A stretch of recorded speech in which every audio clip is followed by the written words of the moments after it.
Hello, this is Doofan Hiikyaa and you're welcome back to Marriage Dipped in Blood.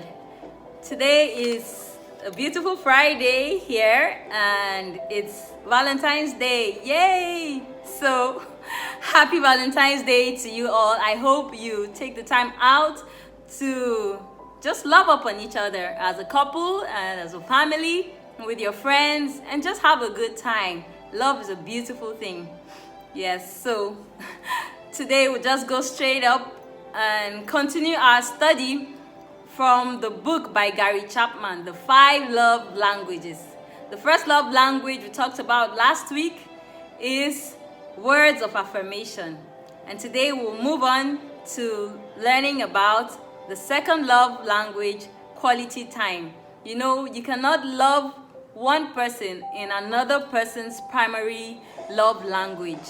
It will be like speaking English to a French-speaking and understanding person. So we'll learn about quality time now. And if quality time is your primary love language, you'll be able to share with your partner what you feel, what you think about this, and how you want to be loved. And if your partner's love language is quality time, you will learn how to love them in the way that they understand. So let's dig in. Gary Chapman, in his book, says that the key ingredient to giving quality time to your spouse is focused time, focused attention. And focused attention means giving them your undivided attention. For example, texting and talking to your spouse is not giving them focused attention.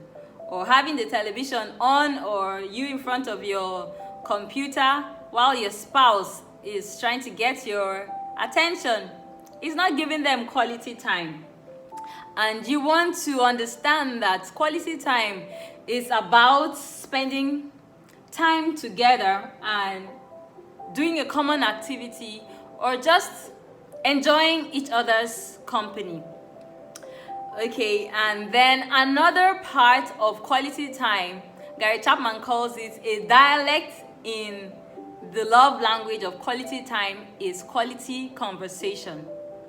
Good conversation is something that I do not trade, I will not want to trade for anything. And it's one of the things that attracted me to my husband. We have good conversation. That's why I always say that the best marriages are those between a husband, a man and a woman that are best friends. So if your spouse is your best friend, you should always have something good to talk about. You should have good conversation. And this quality conversation means that you are participating sympathetically in the conversation, and you are open to hear your partner's concerns and their desires when they talk to you. And it requires you listening long and hard and attentively to hear even the unsaid thoughts of your spouse. And we know that listening is a skill. It is an art, in fact, that takes time to learn. There are some people who give listening skills classes or something like that. We need to learn to listen. And there are some basic things that you must understand to develop this listening skill. One of them is to maintain eye contact. Another is to listen with full attention. Don't listen while doing something else. It's just polite to say, "Oh baby," or "Sweetheart," or "Honey," whatever you call your spouse. "Could you please give me a few minutes to finish up what I'm doing, and then I'll give you my full attention." That's just a polite thing to do. And don't go texting away while your spouse is trying to get your attention. And so listen for their feelings and confirm that you understand them with a nod and "okay, yes, oh, this is what you mean." And then observe their body language and confirm, clarify as they speak to you. Okay, and then we need to learn how to talk. For the one who desires quality time, it's important that you be able to speak your emotions, express what you feel, when you feel, how you feel it. Okay, so to explain better listening and talking properly, Gary Chapman says that there are two personality types, and most times these two personality types will get married to each other. The first one is called the Dead Sea, and the second one, he called it the babbling brook. So the Dead Sea is the one that's quiet. He just keeps all the information that he gets and reserves them somewhere in his mind.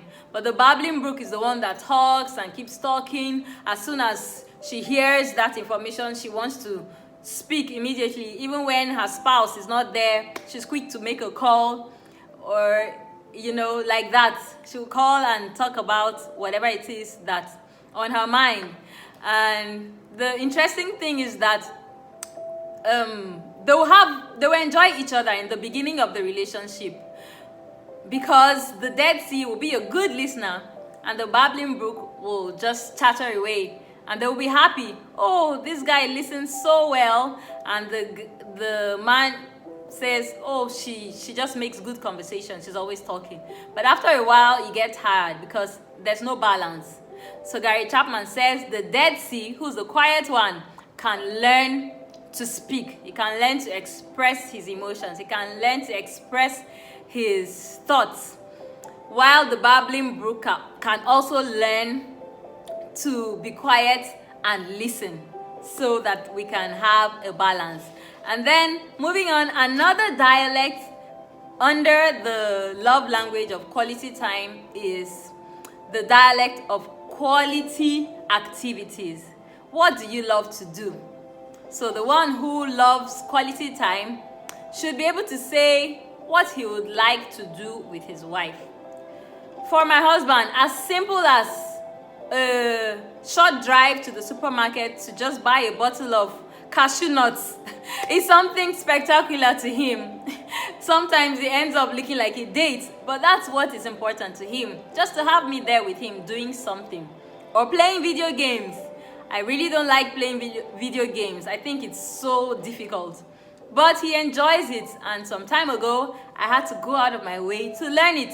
I'm still not a pro, and sometimes I dodge, but I could indulge and play with him, as long as keeping him company and doing what he loves makes him happy. I'm glad to do that. Marriage is about service to each other. If you can serve each other, go out of your way to do the things that you don't particularly enjoy doing, is an act of love and service to your spouse. And if we can learn to do these things, if we can learn to speak our spouse's primary love language and speak it fluently and regularly, we will be happier in our homes. So I trust that you have learned something today on quality time. Step out and give quality time to your spouse who really deeply desires to spend time with you. Have good conversation, have quality activities with your spouse, and listen attentively with full attention. You will be so happy when you do this. Making my husband happy makes me happy. I'm sure that is your testimony also. So let me know what you have learned from today's study, and thank you for watching. I'll see you again next week. Bye.